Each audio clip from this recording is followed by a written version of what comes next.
in 1798, an expeditionary force led by Napoleon Bonaparte landed on the coast of Egypt. On the 21st of July, the French fought the Mamelukes in an epic battle in view of the pyramids. Napoleon believed it was his destiny to do the same.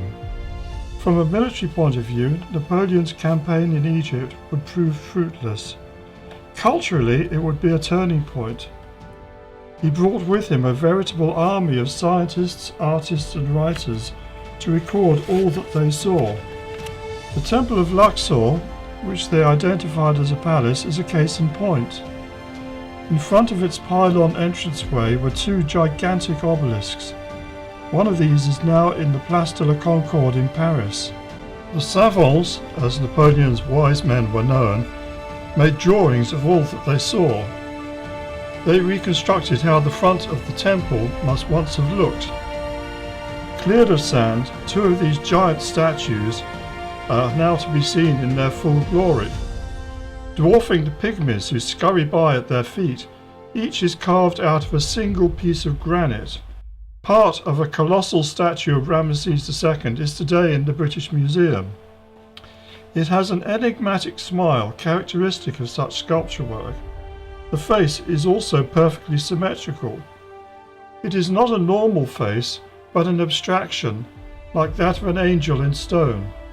Like so many others, it is made of granite, an extremely hard material to work with. Was it really carved using soft copper tools? How was the perfect symmetry achieved? In this lecture, we shall examine this question. The true answer is surprising. Well, hello again, my friends, and welcome to the Invisible College. We've got a great one for you today, and I think you're going to enjoy this. First, let me introduce you to a friend of mine. This is a little Horus statue, which I bought in Egypt, way back in, 93. And it's made of solid diorite, very hard stone.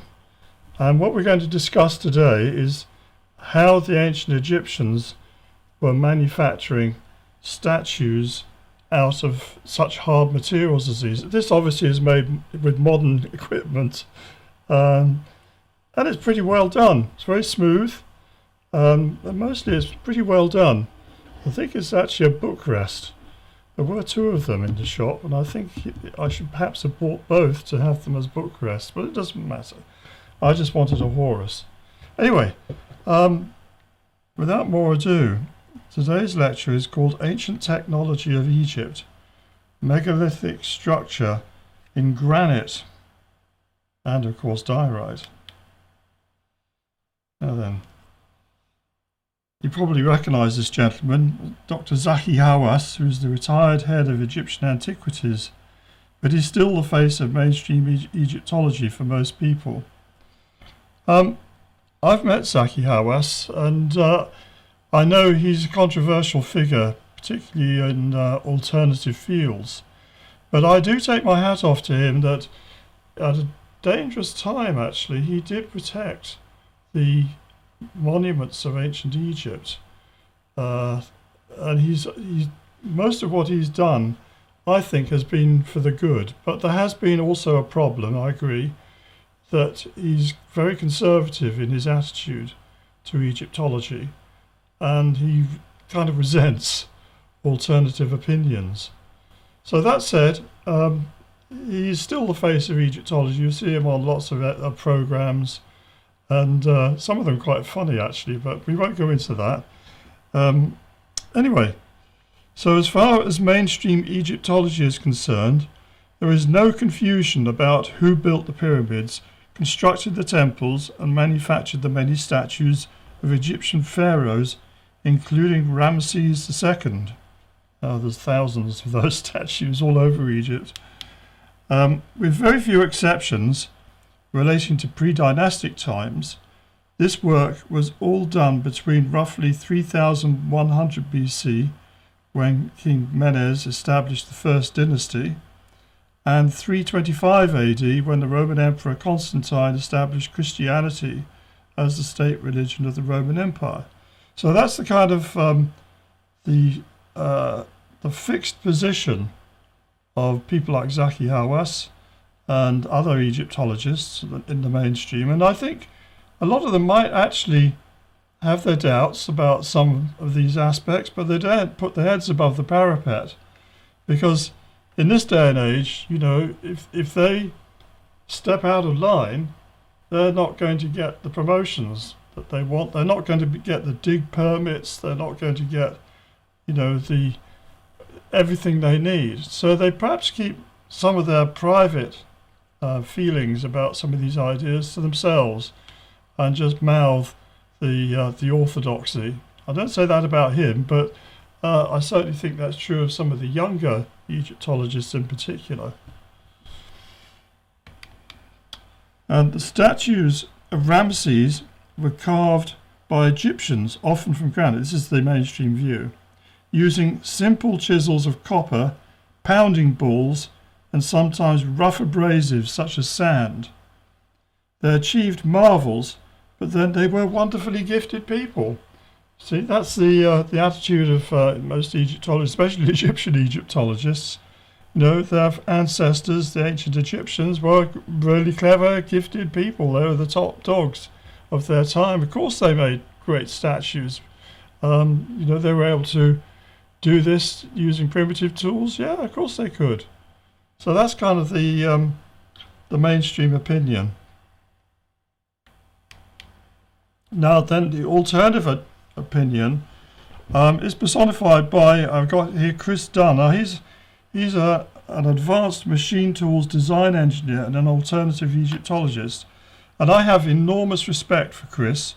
I think he's done some great work in investigating this subject in particular and showing how impossible it is to hold to those opinions that some of these statues, or most of them, could have been done with those simple primitive tools that the Egyptologists claim they're done with. I mean, he knows about machine tools and he knows about precision engineering, and these statues are extreme precision in many places. So I've got great respect for him. We're going to have a look at his view and that which is shared by other, you could call them alternative Egyptology sculpture experts today. But the first Egyptologist to consider the disconnect between what we see in terms of physical artifacts and the copper tools said to have produced them was none other than Sir William Flinders Petrie. Now, Sir Flinders Petrie was considered to be the father of Egyptology. He carried out a number of digs in Egypt, in particular, as well as carrying out a full survey of the pyramids of Giza. It's the first, I think, really full survey. I know Piazzi Smythe did a survey before that, but I think his one was better and more thorough. He investigated the debris surrounding them. Now, I don't think most people up to that point had even given a single consideration to debris fields around the pyramids, but there's all sorts of junk there, bits of granite from the surrounding, that some of the facing stones were made from granite, and a lot of other material there, potsherds and so on. And this included a lot of granite fragments, as well as this core. You can see that in above the top part picture there.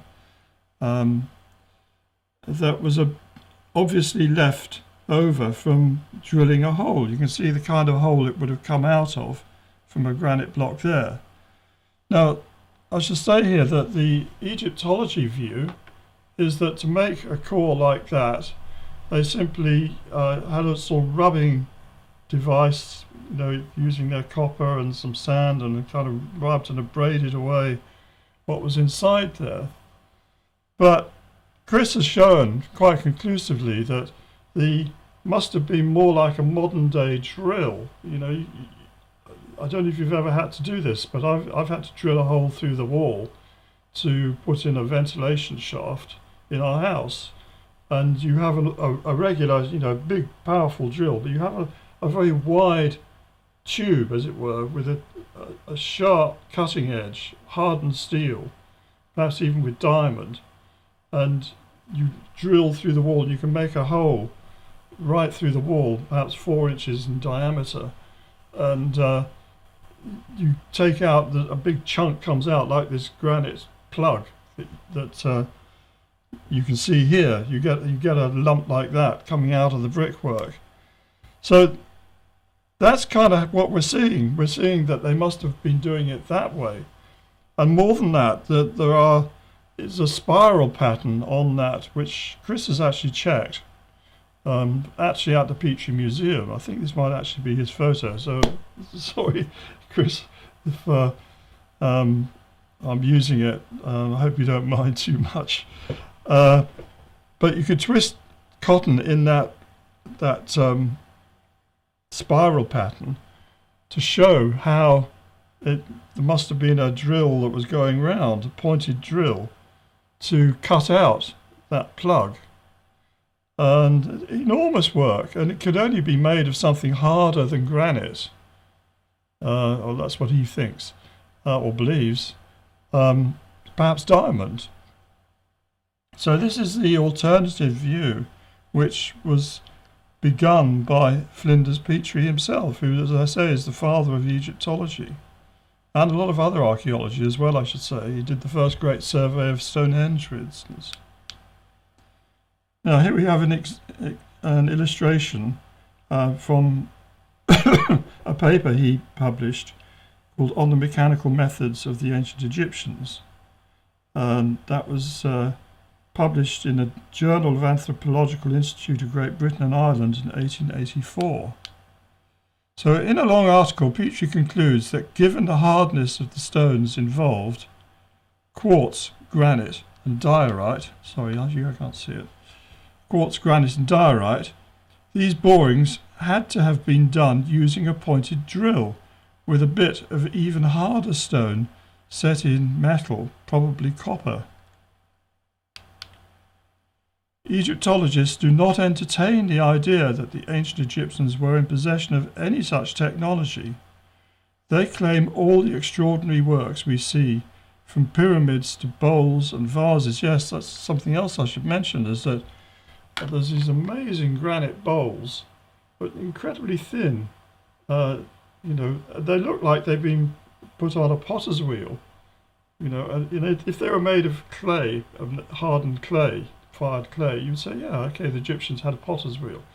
But these are made of granite, and they've obviously cut out the centre, and the pots sort of have a narrower top to the bowl, the bulb of the vase or bowl itself, in many cases. So how do they cut out the inside, let alone, get it perfectly smooth and circular as it is? Extraordinary work. And how are they meant to have done that, with sort of rubbing it with sort of equivalent to sandpaper and chiseling out with copper tools which would go blunt as soon as you hit them against granite? It just doesn't fit, does it? Anyway, the Egyptologists do not entertain the idea that the ancient Egyptians were in possession of any such technology. They claim all the extraordinary works we see, from pyramids to bowls and vases made from basalt stone, to statues of the same, and the enormous blocks of granite in obelisks and many temples, were cut with copper tools aided by handheld pounding stones. And again, I'm not going to go into this in detail. I'll give you some reference where you can look up more on this. But if you go into King's Chamber in the Great Pyramid, there's these massive great blocks of granite, smoothed granite, raised up there. I don't know how many feet up it is, but it's a long way up, 60 feet or more. And these weigh tons, 30 tons perhaps. And there are perfectly straight lines, corners done beautifully, and then there's the flat ones on the top of the ceiling. I think they're about 60 tons each. How did they do this? How on earth was this work done using just these primitive tools? And of course, Egyptologists said, well, they had all the time in the world, take enough time, you can rub it down, you can get it flat, and you know, that's how they did it. Must have done, because that's the only tools we've got, and they did it, so they must have done it that way. So it's a circular argument. They've only got those tools, so they must have used those tools because those are the only tools we found. There's a circular argument. Now, Chris Dunn discusses in detail the many statues and busts of the Pharaoh Ramses II. This one, I think, is in the British Museum. And you can see the perfection of the face there. And Chris has actually shown how the statue itself has a mirror.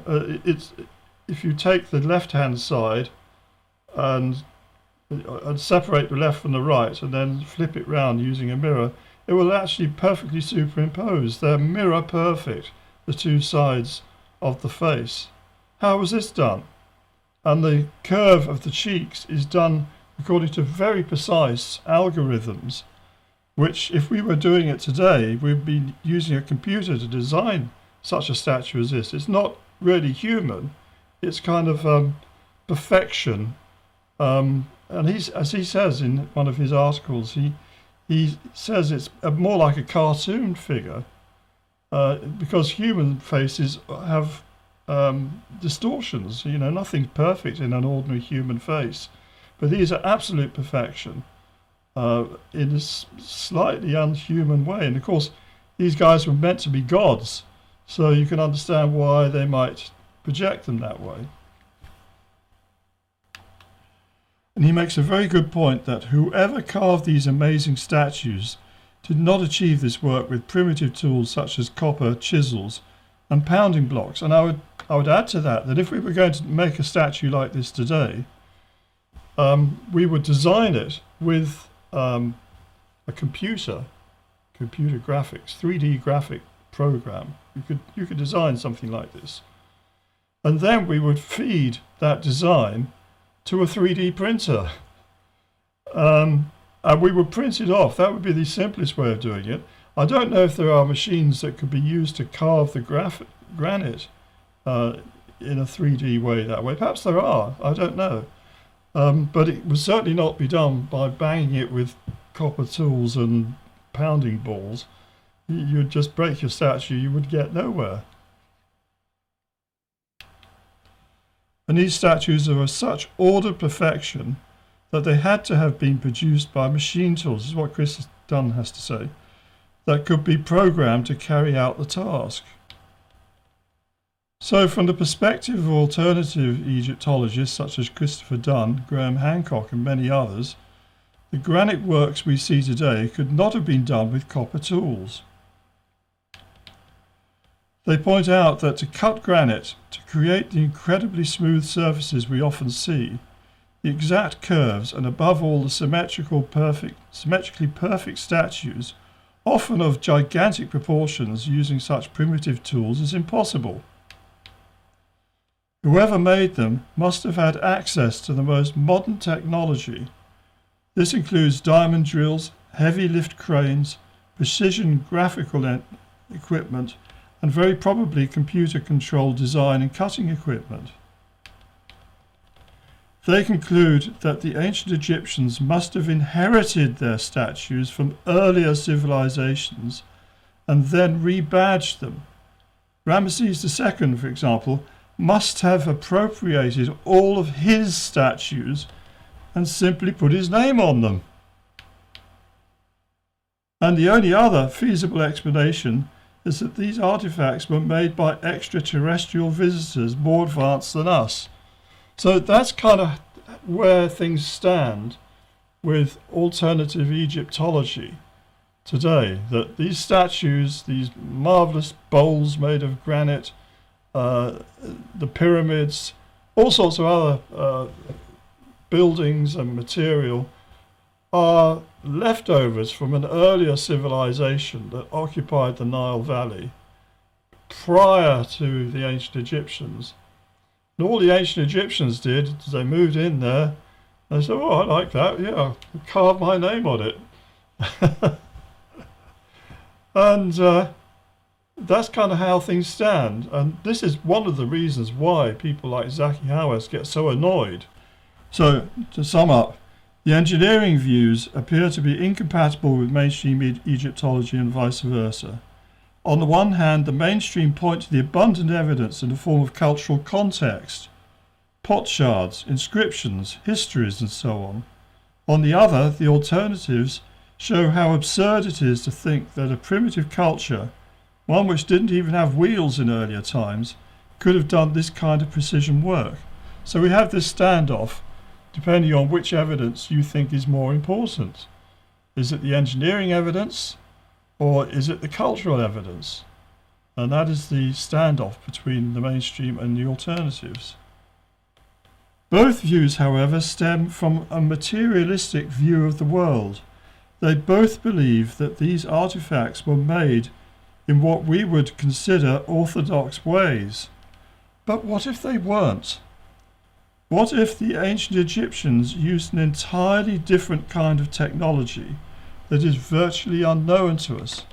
So that's where I want to go with this debate today, and I'm going to present an alternative thesis, alternative to the alternative, to explain how I think these may well have been done. I admit I can't prove it, but I think you'll find that there is evidence that this could indeed be the missing factor that's not been taken into account. So first of all, I'm going to give you two quotes from Michelangelo, who's the greatest sculptor of the High Renaissance, and maybe of all time.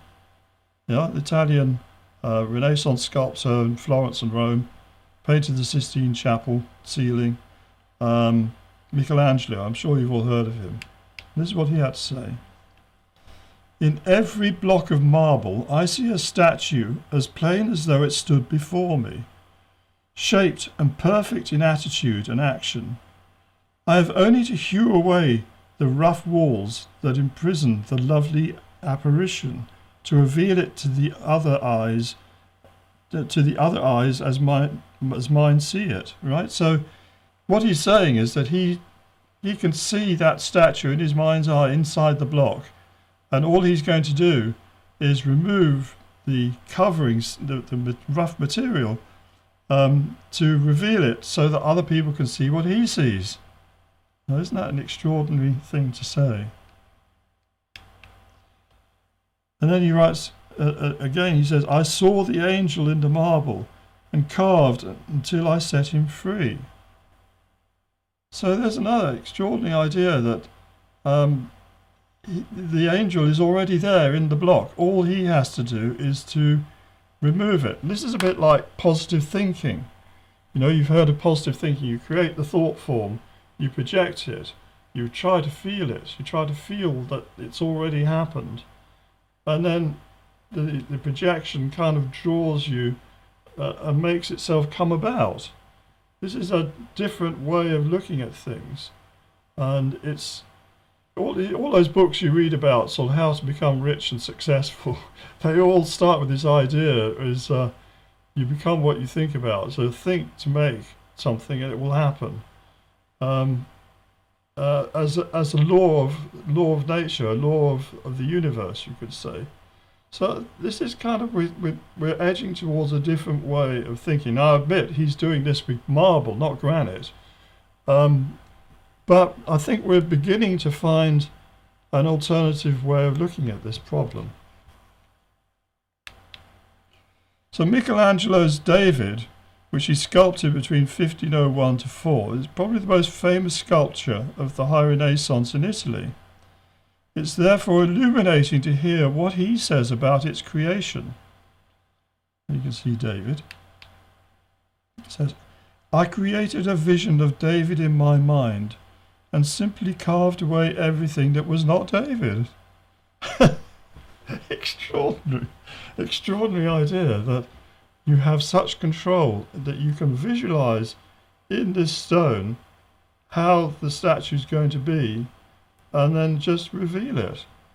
It's almost like the hands are doing the work of the mind. And Actually, if you think about when people play music, for instance, someone like Eric Clapton playing his guitar and singing at the same time, something in him is controlling that guitar without him having to think about where's A, where's B, where's this note. No. It's the same when you drive a car. When you first get into a car and you learn to drive, it's all, I've got to push the clutch and to change the gear, and I've got to go around the corner, I mustn't go too far. It's very nerve-wracking. But once you've been driving for a bit, you kind of relax into it. What Gurdjieff calls your moving center learns what to do. And then you just put it on automatic and the moving center will carry on doing it. Yeah, and so you can be talking to your friends, you can be listening to the radio, watching the road, of course. And you're changing gear without even thinking about it. You're indicating you're going to turn a corner. It's all automatic. And it's like that, I'm sure, with sculpture, with someone like Michelangelo. The hands are doing the stuff. He's busy thinking about visualizing and it all comes, suddenly there it is. So this, I think, is part of it, but it's only a part of the story. So Michelangelo tells us here that he used visualization of the finished product as a projection onto the material he was working with. In other words, he created the thought form of David in his mind first. When projected, this form would itself guide his instruments as they carved away the excess marble that was obscuring it. That's what he's saying. You might think, well, he's kidding, but this is what he says. Now, following what Michelangelo had to say, we can theorize that the ancient Egyptian sculptures also projected an image formed in the mind to give them the archetypal pharaoh statue. However, Chris Dunn points out that these statues are highly symmetrical and built up from a design grid. Today, we would design such statues using a computer and most likely make them physical with a 3D printer. But, of course, the ancient Egyptians, like all the rest of us, already had the finest computer in the world at their disposal, the human brain. They could certainly visualize the image in stone, but this would not help them carve the statues with a soft metal like copper. So how was it done? Right? So we can imagine that they visualized, using their mind like a computer, the shape that they wanted, and they were going to do a Michelangelo and reveal it out of the stone. But how was it done actually? In answer to this question, it's worth seeing what the Egyptians themselves had to say on the subject of statues. In the Asclepius, one of the books contained in the Hermetica, there was a telling passage concerning this subject. It is highly controversial, as it implies they were idolaters, and this is obviously at odds with the Judeo-Christian belief in only one God. However, it must be remembered that these documents are an eclectic compilation of late composition. Others clearly support the concept of one supreme God, albeit with lesser gods who are more like what we would call angels. So I'm talking about ancient Egypt. The Egyptian religion, like so many others, became decadent with time, and they started practicing all sorts of things which the earlier Egyptians would not have done.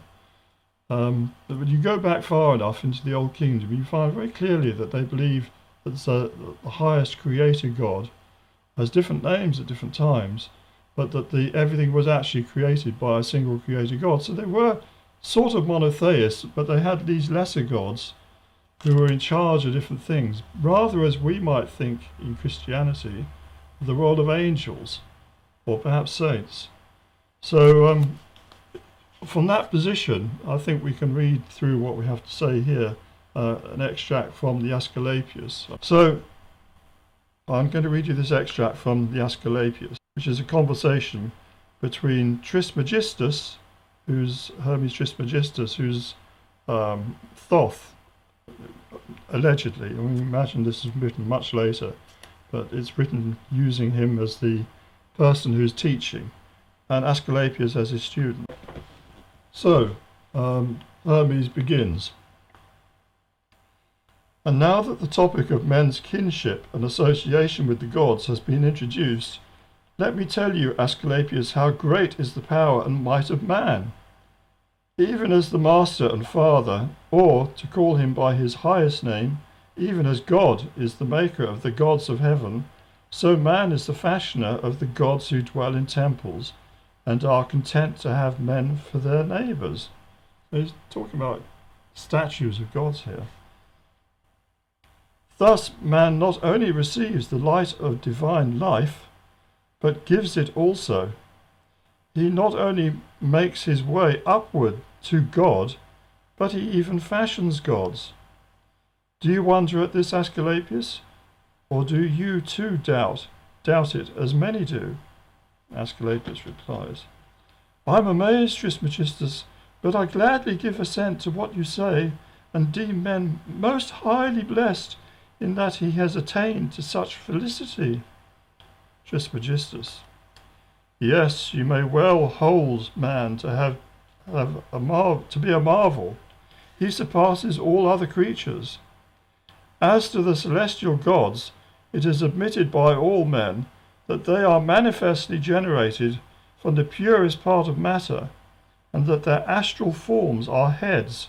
Let's talk about planets here, because the planets are of course round like heads, as it were, and heads alone in place of bodily frames. But the gods whose shapes are fashioned by mankind are made of both substances, that is, of the divine substance, which is fire in the Trismegistic literature, or energy, the finest, thin, fine energy.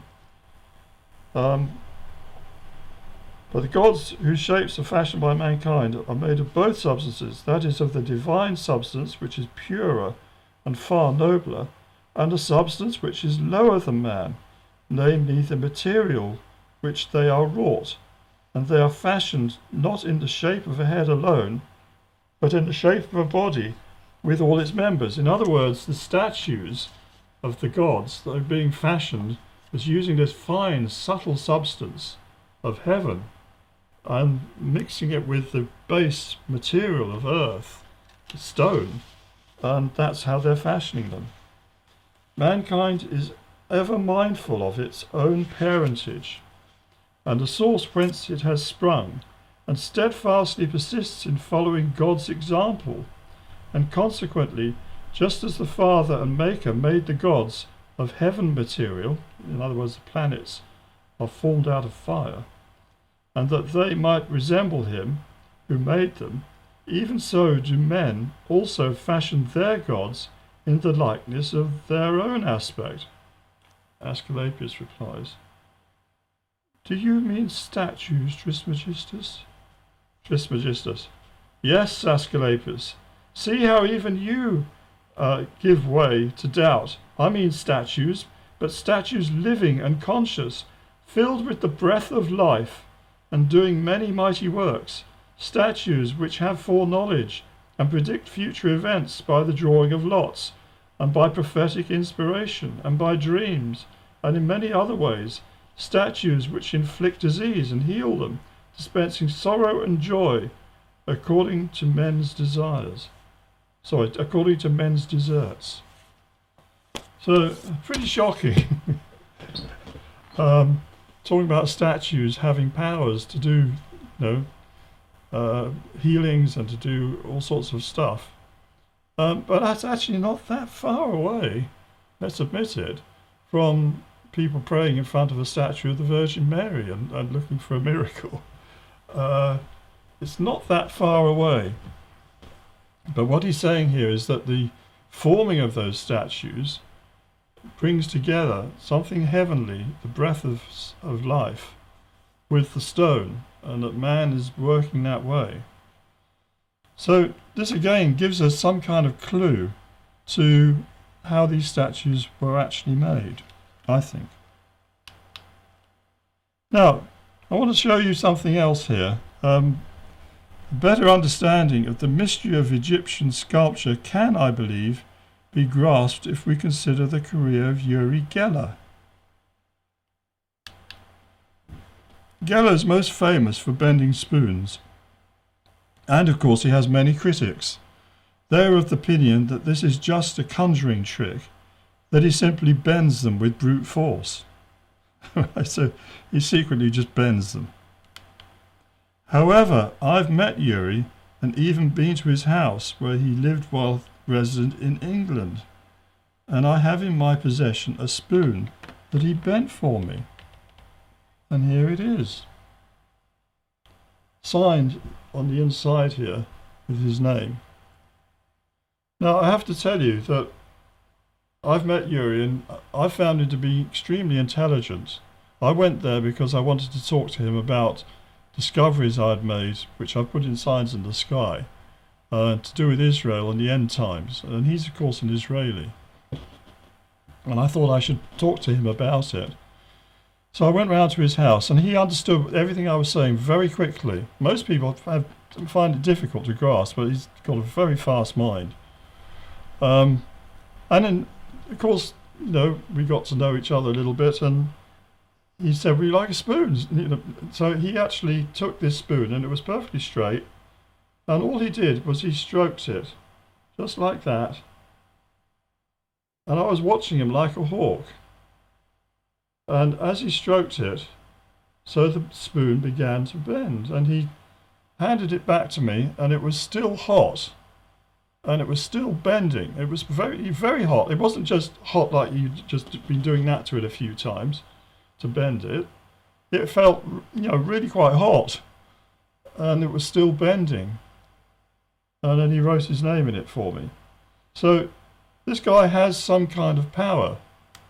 And if you read some of the things that he's written and said, he says that we all have chakras in our hands, and you've got a big one in the middle of your hand, but you've also got them in your fingertips, which are at the ends of different meridians if you study acupuncture,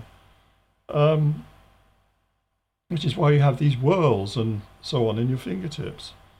And if you are sufficiently developed and you have enough psychic energy, you could call it, you can project force out of your fingertips. And I believe that that's how he does this.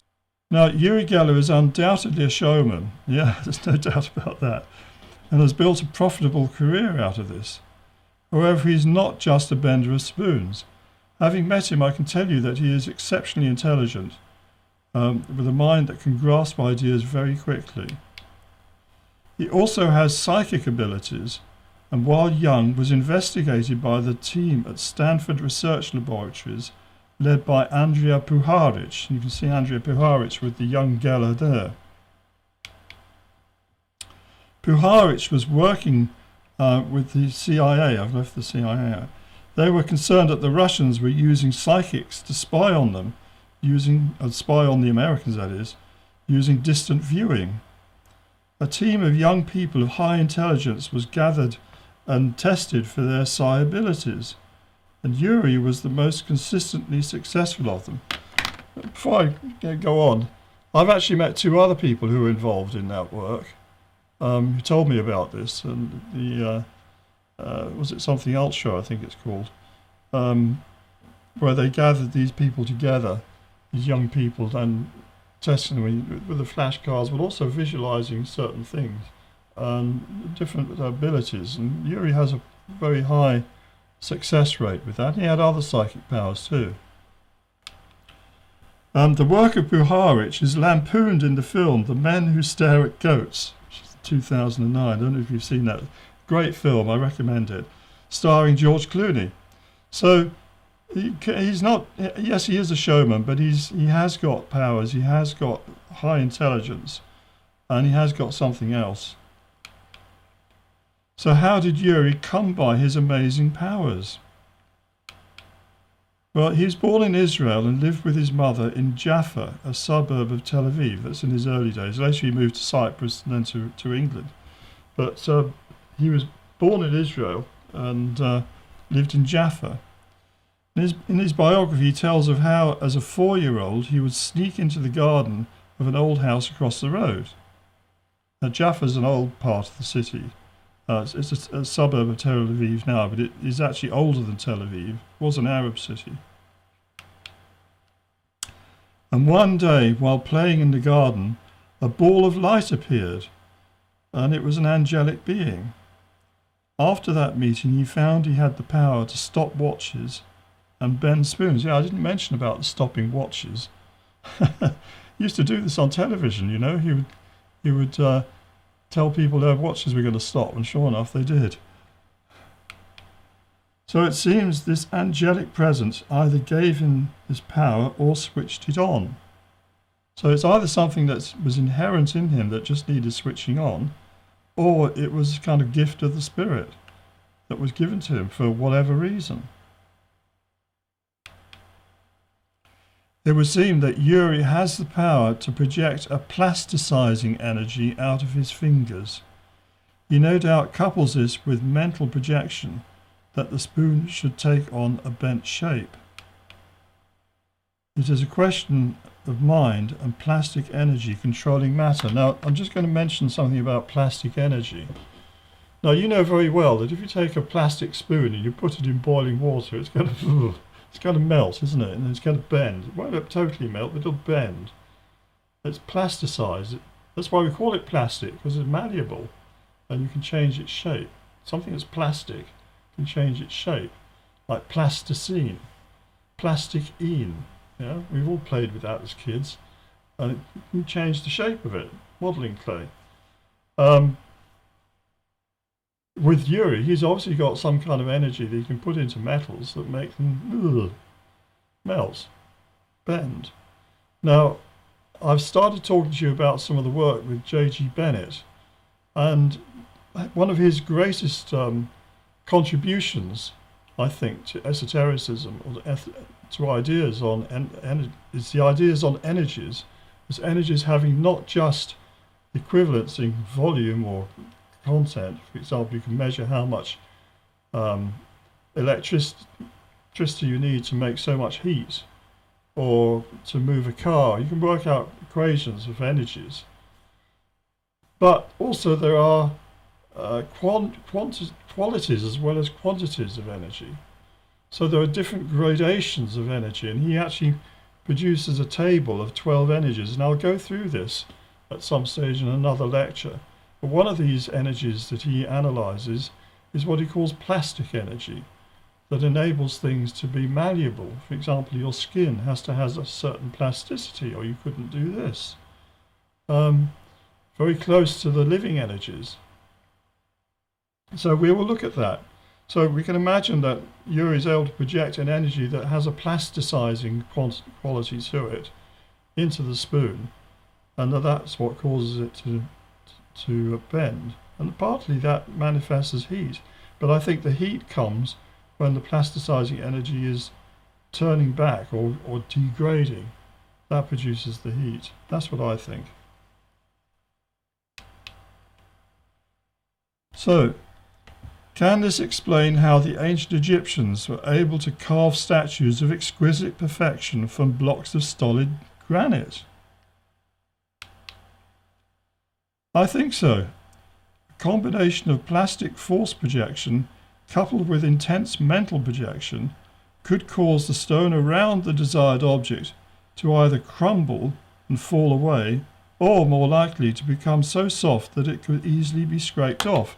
So we're back to the Michelangelo idea that if you were able to project this plastic energy into your block of stone at the same time as projecting the form that you wanted, the pharaoh, then you could make it mentally so that the form itself remained hard and the material surrounding it becomes much softer. It might even just peel off. I don't know.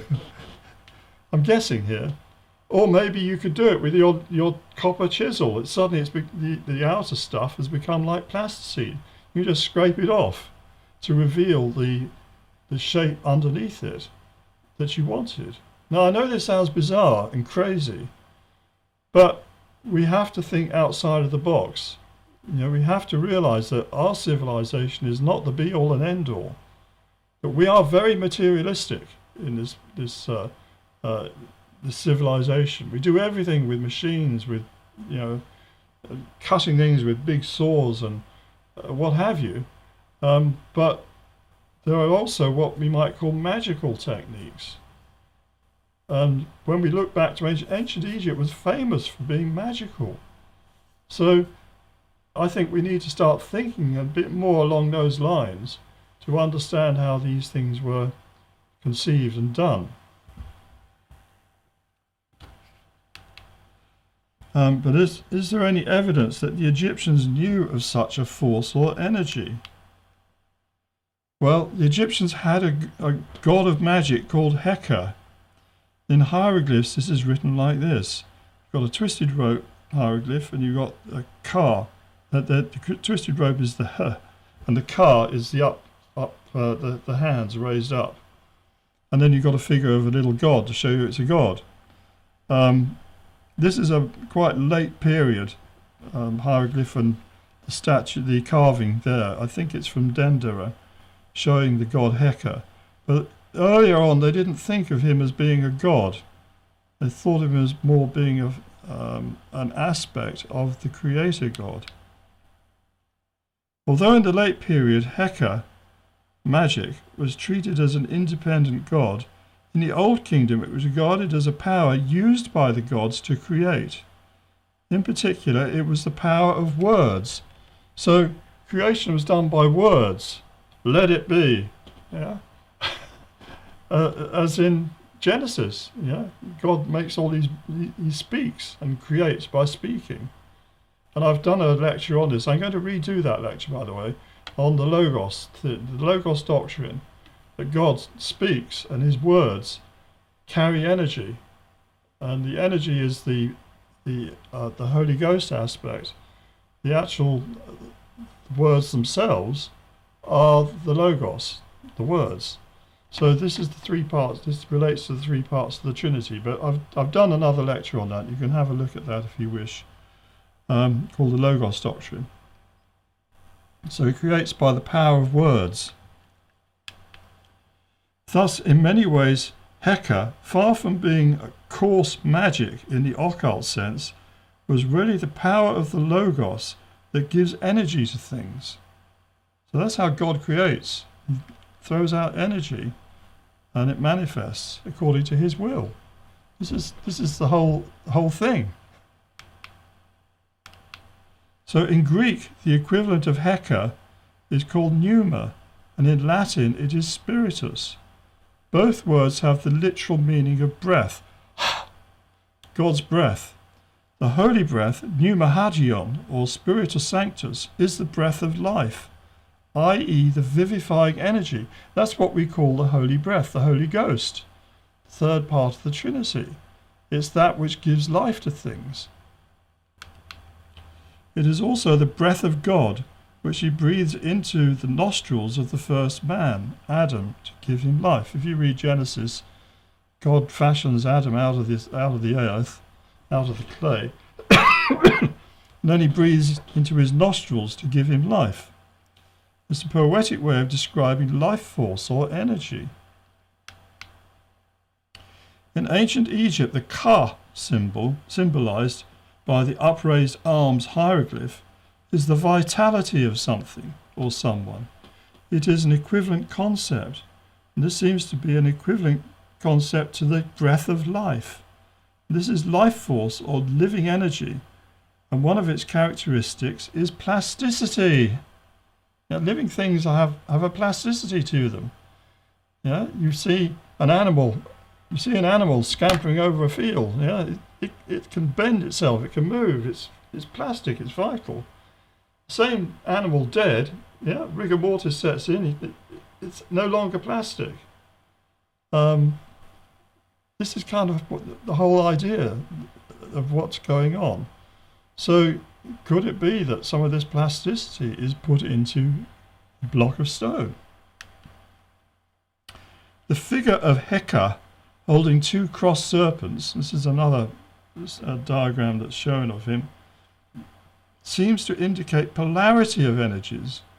In this sense, we might consider Heka as being the Egyptian concept of something similar to electricity. So a fine force. We don't know what electricity is, by the way. We've no idea. Yes, we think about it, as moving electron. But what's an electron? Is it a wave? Is it a particle? What is it? How does it come about? We're talking about energies. And the energy of Heka, I think, is what the Egyptians were using to make their statues. To anyone who doesn't understand this concept, the role of an electrical force causing plasticity in hard rock would seem like magic or a miracle, wouldn't it just? But there is a saying that a miracle is science that is not understood. Those like Yuri Geller who have the gift of using this energy consciously have the ability to bend spoons with it. Perhaps the real secret of the statues is that the Egyptians were far more developed in the science of plasticity than we are today. So this is my thesis that I'm putting here. You don't have to agree with it, but I'm putting it out there as a thesis, that the way that they made these statues was using the plastic force coupled with mind projection on a block of stone. And I think that they did this in ancient times. And one of the things, and I believe Ramesses' statues were made in his own time. I don't believe that they are leave-overs from previous periods. And I'd also add that if you look, there are other statues from the Middle Kingdom. Ramesses is from the New Kingdom. Middle Kingdom had statues of the pharaohs there. People like Senusert III. And these don't look anything like the Ramesses statues, and they're made of diorite or granite. So they had the same technology they're using, but not using these perfected angelic looking features like a Ramesses statue. And I think that one of the problems with Ramesses actually was his vanity, that he had to have bigger and bigger and bigger statues, yeah? And he wanted people to worship his statues, worship him as his statues. And this is one of the things that led to the ultimate downfall of Egypt, this corruption of their religion and their culture by this dark side. And Ramesses actually was the son of a pharaoh called Seti I. And Seti takes his name from Set, who was the bad guy in the earlier days in the mythology of Osiris. He's the one who killed Osiris and fought against Horus. So you've got to begin to see that there's some kind of upsurge of Setism, Satanism, that was taking over here and causing this vanity and this pride. And I think that this is one of the reasons why the wonder was taken from Egypt and given to the Israelites, later on in that time. So before we leave, I just want to draw your attention to a good website to discuss and see videos. Now, further discussion of the subject of whether the Egyptians recycled material from earlier unknown civilizations, I recommend you visit the channel uncharted.com belonging to Ben van Kerwick. Now, he's got loads of videos on his site, and he actually goes around all the different sites in Egypt, and they're very good quality filming. I don't know if he's a filmmaker by profession, but he's done a very good job, I have to say, and I take my hat off to him. So it's worth seeing that, and seeing the enormous, he calls them boxes, he usually calls sarcophagi, in Saqqara, the Serapeum. Massive, great granite boxes with lids. And you wonder how on earth they carve these. They're absolutely perfect corners, perfectly smooth. You can put a flat thing against them and there's no gap at all. You wonder how on earth do they do this perfect material, this perfect work. Well, I put it to you that maybe it was done using these same techniques of plasticity. But I don't know. So anyway, go to his website. You'll enjoy watching the videos and taking you around Egypt to many different sites.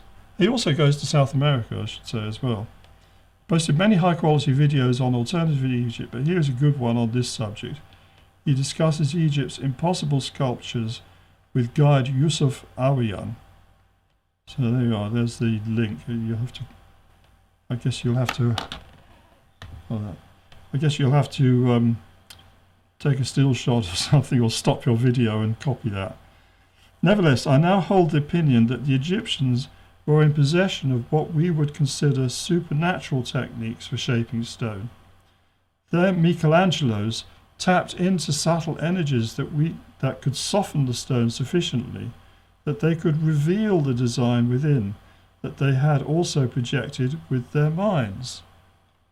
Yes, and of course the last video I did was all about genies, wasn't it? And I told you how this Egyptian gentleman I met told me how his family had a genie. Well, make of that what you will. Maybe they use some of them as well. I don't know. But I just put this idea to you that this is done by what we would call supernatural means. But supernatural just means we don't really understand the science.